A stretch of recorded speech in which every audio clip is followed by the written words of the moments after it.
ইকরা কিতাব আল্লাহ, জেনে নিন কোরআন শেখার সহজ উপায়। আসসালামু আলাইকুম রহমতুল্লাহি ওয়া বারাকাতুহু। কোরআন শিক্ষায় নিয়োজিত এবং কোরআনের এই মহা আয়োজনে সম্পৃক্ত বাংলাদেশ এবং বাংলাদেশের বাইরে বাংলা ভাষাভাষী সমস্ত শ্রেণী পেশা এবং সব ধরনের বয়স এবং কালো ধলো যে যেখানে আছেন সকলকে আন্তরিক মোবারকবাদ জানাচ্ছি। আল্লাহ তাআলার নূর তথা কোরআনুল হাকিম শিক্ষার অনন্য আয়োজন, কোরআন শেখার সহজ উপায় প্যান ভিশনের এই বরকতময় আয়োজনে আজকে 25তম ক্লাসে আমরা এমন একটি বিষয় শিখব, কোরআন শিক্ষার বেসিক যে উপকরণ 4টি বিষয়ের জ্ঞান থাকলে কোরআনুল হাকিম পড়া যায়, তার তৃতীয়টি অর্থাৎ তানভিন শিক্ষা। আমরা ইতিমধ্যে শিখেছি হরুফের পরিচয়, এটাকে দুইভাবে শিখেছি। একটা হচ্ছে মুক্ত অক্ষর, মুক্ত বর্ণ, আর একটা হলো যুক্ত বর্ণ। এটা শেখার পরপরই আমরা শিখেছি একক, হরুফের একক শিক্ষা, এটা শিখেছি। এরপরে শিখেছি দ্বিতীয়বারে হারাকাতের পরিচয়, অর্থাৎ জের জবর পেশ। এরপরে জের জবর পেশকে শিখতে গিয়ে আমরা মুক্ত বর্ণে জের জবর পেশ দিয়ে শিখেছি, আবার যুক্ত বর্ণে জের জবর পেশ দিয়ে শিখেছি। আপনাদের মনে আছে আশা করছি। আর একান্ত মনে না থাকলে পকেটে মোবাইলটা তো আছে, রয়েছে ল্যাপটপ, কম্পিউটার, যেখান থেকে ইচ্ছে সেখান থেকে এটা পড়ে নেওয়া যাচ্ছে। আলহামদুলিল্লাহ, এই চমৎকার সুযোগের আমরা যেন পূর্ণ সদ্ব্যবহার করতে পারি, আল্লাহ সেই তৌফিক আমাদেরকে দান করুন। সম্মানিত কোরআন শিক্ষার্থী ভাই বোনেরা, আজকে আমরা আরেকটি গুরুত্বপূর্ণ পড়া শিখব। আপনি আগে যেভাবে পড়াটা শিখেছেন, আমার গবেষণা এবং আমার চিন্তা তার চেয়ে একটু ব্যতিক্রম। ফলে যে কেউ মাত্র অল্প সময় কোরআন শিখতে পারছে। 1 ঘন্টা করে যদি কেউ শিখে, আমরা তো স্বাভাবিকভাবে স্ক্রিনে 15 থেকে 20 মিনিটের মধ্যে থাকার চেষ্টা করছি, কিন্তু কেউ যদি 1 ঘন্টা একটানা আমার সাথে ক্লাস করে আমাদের ক্লাসে, যা আমাদের মোয়াল্লেম মোয়াল্লিমা সারা বাংলাদেশে রয়েছে এবং আমিও ব্যক্তিগতভাবে কোরআন শিখিয়ে থাকি, তো 1 ঘন্টা করে 24 ক্লাসে আমরা এই কোরআনের পড়াটা শিখিয়ে যে কাউকে কোরআন পড়তে উপযুক্ত করে গড়ে তোলার চেষ্টা করে থাকি এবং আমরা অনেক ক্ষেত্রে পূর্ণ সাফল্যের একটি চমৎকার দরজাই দেখে থাকি। আসুন আমরা আজকে যেটা শিখব সেটা হচ্ছে, এর আগে আমরা জের জবর পেশটা পড়ে ফেলেছি, এর সাথে একটু যোগ করেছিলাম খারাজের, খারা জবর উল্টা পেশ। আলহামদুলিল্লাহ, এক্ষেত্রেও আপনারা চমৎকার করে আমাদের সাথে যুক্ত হয়েছেন এবং আমাদের সাথে থেকে এ পর্যন্ত আশা করি নিজেদেরকে কোরআন শিক্ষার ওই জায়গা পর্যন্ত নিয়ে এসেছেন। আপনি প্লিজ তাড়াহুড়ো করবেন না, আমার সাথে থাকুন, ফ্যান ভিশনে চোখ রাখুন। কোরআন শিক্ষার অনন্য আয়োজনে শুধুমাত্র সাথে থাকুন। কোরআন শিক্ষার বিষয়টা আমরা আল্লাহর রহমতে আপনার মনের আকাঙ্ক্ষাকে পূর্ণ করার জন্যই আমাদের এই প্রচেষ্টা। চলে আসি তানভিন। আজকের তৃতীয় যে পড়াটি শিখলে কোরআনুল হাকিম পড়া যাবে, হুরুফের পরিচয়, হারাকাতের পরিচয়, তানভিনের পরিচয়। তানভিন এবং হারাকাত এই দুইটা একেবারে যমজ ভাইয়ের মতো, একই মায়ের পেটে থাকা দুটো সন্তানের মতো। তানভিন হচ্ছে, আমরা এর আগে একটু হারাকাতটা দেখে নিই। জের জবর পেশ, এই 3টা হলো হারাকাত। দেখুন স্ক্রিনে চমৎকার করে চলে এসেছে এই 3টা। এর পাশেই আমরা দেখতে পাচ্ছি আরও একটা অ্যারো চিহ্নের মতো করে আমরা ভিন্নভাবে একটু গুছিয়ে নিয়েছি। এখানে জেরের দেখুন নিচের দিক থেকে জেরের পরে দেয়া আছে 2 জের, জবরের পরে দেয়া আছে 2 জবর, পেশের পরে দেয়া আছে 2 পেশ। কারণটা কি একটু খেয়াল করুন। এই যে জের জবর পেশ, এ সম্বন্ধে তো আমরা এতটা ক্লাস জুড়ে পড়েছি, এতটা পর্ব আমরা গেল। এবার হচ্ছে 2 জের। তাহলে প্রথমটা হলো, এটা হলো একটা জের, দেখুন একটা জের, এর পরেরটা হলো 2টা জের, এটা হলো একটা জবর, এরপরে 2টা জবর, এ হলো একটা পেশ, এ হলো 2টা পেশ। 2 পেশ আমরা এভাবেই দিয়েছি। কোরআনুল হাকিমের বিভিন্ন জায়গায় পেশ একটা 9-এর মতো আর একটা 6-এর মতো দিয়ে তারা করেছে। আসলে ওটার চেয়ে এটা খুব ইজি। তার কারণ হচ্ছে উল্টা পেশ হলে তো আবার এক আলিফ টানতে হয়, দ্বিতীয় হচ্ছে এটা দিয়েও আলহামদুলিল্লাহ 2 পেশ এভাবে দিয়েই, জবর যদি একটা দিই তাহলে একটা খাড়া জবর দেওয়া লাগে, জের একটা দিলে আর একটা খাড়া জের দিয়ে তানভিন বানানো লাগে, পেশ একটা দিয়ে আর একটা উল্টো পেশ দিয়ে তানভিন বানানো লাগে। ওই এর মধ্যে আমি যাইনি। এবং কোরআনের বহু কোরআন স্টাইলের কোরআন ছাপা হয়েছে বিশ্বে, যা 2 পেশ এভাবেই ব্যবহার করা হয়েছে। আমি যে কোরআনটা ছাপিয়েছি এবং এটার মধ্যে 41টা সংস্করণ আনা হয়েছে, তার মধ্যে পেশকে আমরা এভাবেই দেখানোর চেষ্টা করেছি। আমরা সেই কোরআনটাও ইনশাল্লাহ আমাদের কোরআনুল হাকিমের যেদিন সবক অনুষ্ঠান হবে সেদিন আপনাদের সামনে উপস্থাপন করব।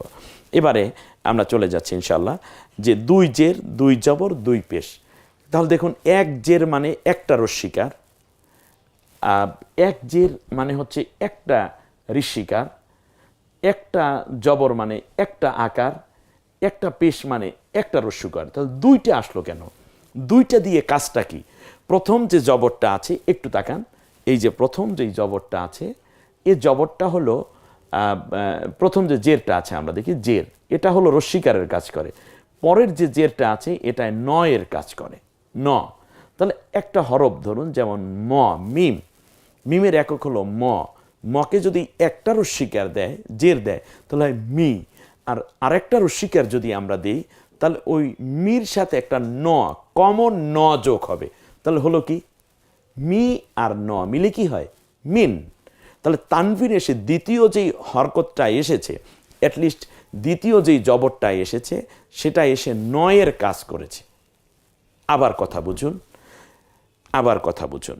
এরপরে জবর, আবার মকেই আমরা জবর ধরি, যেমন যদি বলি ম, এটা হলো মিম, মিমের একক হলো ম, মকে যদি একটা জবর দিই তাহলে হয় মা। আরেকটা জবর দেওয়ার সাথে সাথে মার সাথে কমন একটা ন যোগ হয়ে যাবে, হলো কি মা আর ন মিলে কি হয় মান। আবার মিমকেই ধরি, বেইস ধরে যে কোনো একটা অক্ষর নিলেই হলো, তো আমরা মটাকে চুজ করলাম। মকে যদি একটা পেশ দিই, এ পড়াটা তো আমরা আগেই পড়েছি 23তম 22তম 21তম ক্লাসে। এবারে মকে যদি একটা জবর দিই, পেশ দিই, তাহলে হবে মু। এখন এটাকে যদি আরও একটা পেশ দিই তাহলে মুর সাথে একটা ন যোগ হবে, তাহলে হয়ে গেল মুন। তাহলে মিন, মান, মুন, হরকতের সাথে ন যোগ করে দেয়। এটাই হলো তানভিনের কাজ। শব্দটা কি বলেছি? হরকতের সাথে, হুরুফের হরকতের সাথে ন যোগ করে দেয়। এবার আপনি যে কোনো একটা হরফ নিয়ে একটু চিন্তা করুন, আপনি সেখানে তানভিন দিয়ে দেখবেন শুধু নটা যোগ করবেন, শুধু ন। যেমন আপনি যদি সিন হরফটা নেন, সিন, আমরা স্ক্রিনে একটু দেখি, সিন হরফটা নিলেন, সিনের একক কি স, আপনি একটা জের দেন, সকে একটা রস্যিকা দিলে হবে সি, আর যদি 2টা দেন তাহলে কি যোগ হবে? ন যোগ হবে, অ্যাটলিস্ট সিন। এরপর যদি একটা জবর দেন, সকে একটা আকার দিলে হবে সা, জবর মানে তো আকার, এটা তো মনে আছে, আকার সা। এরপরে যদি আপনি 2টা জবর দেন তাহলে সার সাথে ন যোগ হবে সান। এরপরে সর সাথে সকে যদি আপনি একটা পেশ দেন, দেখুন একের পর এক স্ক্রিনে চলে আসতেছে, সকে একটা পেশ দিলে সু, আর যদি 2টা পেশ দেন তাহলে হবে কি সুন। তাহলে 9টা বানিয়ে দিল কে? তাহলে 2 জের 2 জবর 2 পেশকে কি বলে? তানভিন বলে। তার তানভিন কাজটা করে কি? সে নয়ের কাজ করে। অর্থাৎ যেমন বা, এ হচ্ছে বটাকে একটা আকার দিয়ে বা বানানো হয়েছে, আর এটাকে 2টা জবর দিয়ে বান বানানো হয়েছে। এমনি করে এখানে ন যোগ করা হয়েছে, অর্থাৎ দ্বিতীয় হরকত যেটার দ্বারা তানভিন হয় সেটা মূলত নয়ের কাজ করে। এরপর আবার ন দিয়ে আমরা একটা উদাহরণ দিয়েছি, যেমন নকে একটা আকার দিলে হয় না, আর 2টা আকার দিলে হয় নান। তাহলে না পর্যন্ত তো আমরা আগেই শিখে ফেলেছি জবর দিয়ে, পরের যে হরকতটা আসে সে শুধু অন্ধের মতো একটা ন যোগ করে দেয়, তার আর কোনো কাজ নাই। আর তানভিনের কাজই হচ্ছে ন যোগ করে দেয়া। এখানে বান, তারপরে নান, এরপর মু। একটু দেখুন, আমি আগেও বলেছি এই শব্দটি মু, মুকে যদি একটা পেশ দেয় তাহলে মু, আর 2টা পেশ দিলে মু। একটা পেশে তো মুয়ের কাজ করলো, পরেরটাই শুধু একটা ন যোগ করে দিবে, হয়ে যাবে মুন। এরপরে ল দিয়ে আমরা আরেকটা উদাহরণ দিয়েছি। ল যে কোনো হরফ দিয়েই আপনি দিতে পারেন, কোনো সমস্যা নেই। তাহলে একটা লকে লাম তো বড় উচ্চারণ, যখনই হরকত আসবে তখন এককে চলে যাব, এককে চলে আসলাম। এখানে হচ্ছে কি লকে একটা জের দিলে লি, আর যদি দুইটা যোগ মানে নুক্তা হরকত দেই তাহলে লির সাথে একটা ন যোগ করে দেব। কি হবে বলুন তো? কি আগে ছিল লকে জের দিয়ে লি, আর আরেকটা জের দিয়ে লির সাথে ন যোগ করে দেব, লিন। এমনি করে আমরা এই হরকত এবার আপনাদের জন্য একটা পরীক্ষা দিয়ে দিই। পরীক্ষাটা কি? এখন আমরা এখানে কিছু জিনিস তৈরি করা আছে, আপনার বানিয়ে দিতে হবে। দেখুন তো দেখি, বি বানাতে হবে, কিন্তু খুব জটিল। এটা কিন্তু মনোযোগ আকর্ষণের জন্য জটিল বলেছি, আসলে জটিল না। খেয়াল করুন, বি বানান, মা বানান, আ বানান, ফু বানান। দেখুন বাম পাশে যেগুলো হরফ কয়টি আছে, 5টি, আমরা এখানে 4টি হরফ দিয়েছি। ব্যাস, বি বানান।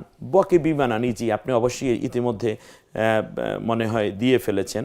সেটা হচ্ছে বকে রস্বীকার দেন, বি, মকে আকার মানে জবর, আইনকে আ বানান, এটা তো জবর দিলে আ হয়ে যাবে। ফকে ফু বানান। এর পরেরটাই হচ্ছে বিন বানান, বিন। বিন দিতে হলে আরেকটা জের দিতে হবে, মান বানাতে হলে আরেকটা জবর দিতে হবে। আমরা একের পর এক, একের পর এক, দেখুন আপনি এভাবে, এটা খুবই ইজি, মানে একটু একটু দেখতে দেখতে যেন শিখে ফেলা।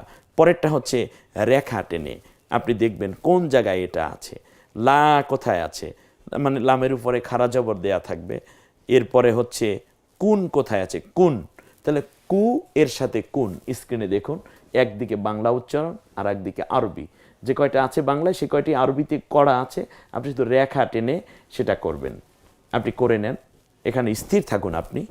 আমি যেহেতু আমিও সামনে চলে যাব যদিও, কিন্তু আপনি এখানে স্থির থেকে কিছুক্ষণ দেখে নিতে পারেন আমি কি পড়াটা চাই। এই স্ক্রিনে পুরোটা আপনি প্রয়োজনটা জুম করে আরও বড় করে দেখুন।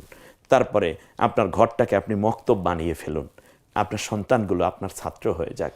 আমরা আমাদের সন্তানগুলোকে নিজেদের ছাত্র বানাই না, যার কারণে পিতা হিসাবে যত মমতা এবং দরদ পায়, আমাদের প্রতি শ্রদ্ধাবোধ তাদের কমে আসে। কারণ এই পৃথিবীতে বাবা হচ্ছে সবচেয়ে বড় শিক্ষক, মা হচ্ছেন আদর্শ একজন শিক্ষিকা, হিজনুল উম্মাহাত। মায়ের কোল হচ্ছে বিশ্বের সর্বপ্রথম বিদ্যাপীঠ।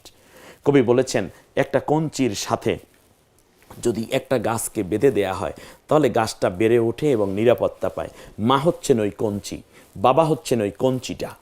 যদি একটা সোজা কঞ্চির সাথে একটা গাছকে বেঁধে দেওয়া হয় তাহলে গাছটা সোজা হবে। আর যদি বাঁকা কঞ্চির সাথে যদি আপনি গাছটা বেঁধে দেন, নরম গাছটা, তাহলে গাছটা সেই কয়টা ভাঁজ দেবে, কঞ্চিটা যেই কয়টা ভাঁজ আছে। অতএব মা হচ্ছেন ওই কঞ্চির দায়িত্ব পালন করে। মা হচ্ছেন পৃথিবীর প্রথম বিশ্ববিদ্যালয়, মা হচ্ছেন প্রথম মক্তব, মা হচ্ছেন প্রথম প্রাইমারি কিংবা প্রাইমারি স্কুল। মায়ের কোলটা হচ্ছে শিশুর জন্য একটা বিশ্ববিদ্যালয়। সুতরাং আপনি সন্তানের জন্য শিক্ষিকার দায়িত্ব পালন করুন, ও আপনার কাছে আজীবন আনুগত্যের মস্তক অবনত করে থাকবে। একদিকে মা, অপরদিকে শিক্ষিকা। শাসন, মমতা, দরদ সদগায় জারিয়া হয়ে যাবে। সন্তান তেলাওয়াত করবে, যতদিন পর্যন্ত বালেগ হবে না ততদিন পর্যন্ত ওর ইবাদতের সওয়াবগুলো আপনার আমলনামায় যাবে। ওর নামাজ, ওর তেলাওয়াত, ওর রোজা, সিয়াম সবগুলো আপনার আমলনামায়। বাবা মা আসুন না, আপনার সন্তানটাকে আপনি এভাবে একটু একটু করে ধরে ধরে পড়িয়ে দিন। দেখুন আপনি যেটা বুঝেছেন সেটা হচ্ছে কিনা, একটা শিন আছে, শিনের নিচে 2 নুক্তা দিলে, একটা দিলে শি, 2টা দিলে শিন, ব্যাস আলহামদুলিল্লাহ। 1, 3, একটু একটু খেয়াল করুন, একের পর এক যাচ্ছি। স্ক্রিনে কি চমৎকার করে অনেকগুলো কালারফুল।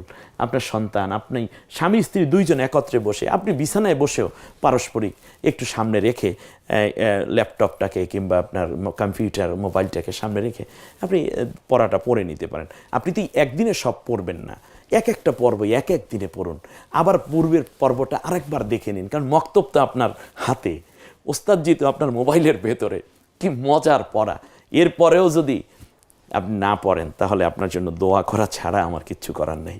এবারে আসুন আমরা এখানে কিছু যুক্ত হরফের পড়াটা আমরা দেখে নিচ্ছি। অল্প কয়েকটা উদাহরণ এখানে, যেমন র হি কুন জি মিন। এখন র হি কুন, র হি কুন জি মিন। দেখুন তো এভাবেই আপনি উচ্চারণ করেছেন কিনা। এবং আপনি পারছেন কিনা র, এরপরে হা হি, এটা গলায় চাপ দিয়ে কোন, একটু গম্ভীর আওয়াজে আ জি মিন, আটা গলায় চাপ দিয়ে এবং একালিপ টেনে পড়তে হবে। এরপর হা মি দান, আ মি নুন। এরপরে আমরা আরও এভাবে কিছু উদাহরণ আমাদের হাতে আছে, আমরা পরবর্তী ক্লাসে আশা করছি এভাবে। এরপর 2টা শব্দ চলে এসেছে, কারিমুন, শাহিদান, খেয়াল করুন, এই ব্যাস এমনি করে করে আপনি একটু চিন্তা করুন এবং আমার সাথে সাথে বলার চেষ্টা করুন। দেখুন একের পরে এক শব্দ, আর বইটা আছে আমাদের, বইটা আপনি ইচ্ছে করলে এখানে আরও পর্যাপ্ত উদাহরণ দেয়া আছে। রসুলুন, সলাতুন, ব্যাস এ পর্যন্তই আমরা আজকে রেখেছি। আল্লাহ সুবহানাহু ওয়া তাআলা এই যে আমরা কখনো, আর তানভিনটা সবসময় হরফের মানে শব্দের মানে কালিমা যেটা শব্দের শেষাক্ষরে হয়, শেষাক্ষরই তানভিনটা হয়, কারণ শব্দের মাঝখানে কখনো তানভিন আসে না। তো আসুন আমরা আস্তে আস্তে করে পরবর্তী ক্লাস তথা 26তম ক্লাসে একটা মজার ব্যাপার হবে, সেটা হচ্ছে জজম এবং তাসদিদ শিক্ষা। এখান থেকেই কোরআনের সরাসরি সবকে আমরা চলে যাব। আল্লাহ সুবহানাহু ওয়া তাআলা কোরআনের যেই পর্যন্ত আমাদেরকে আসার তৌফিক দিলেন কোরআন শিক্ষার স্টেপ বাই স্টেপ, এই পর্বগুলো যেন আমরা ধারণ করতে পারি, আরও বেশি বেশি করে চর্চা করার মাধ্যমে কোরআন শিক্ষার এই মহান আকাঙ্ক্ষাকে আল্লাহ যেন আমাদের জীবনে পূর্ণতা দানের তৌফিক দান করেন। আমিন। আসসালামু আলাইকুম ওয়া রাহমাতুল্লাহি ওয়া বারাকাতুহু।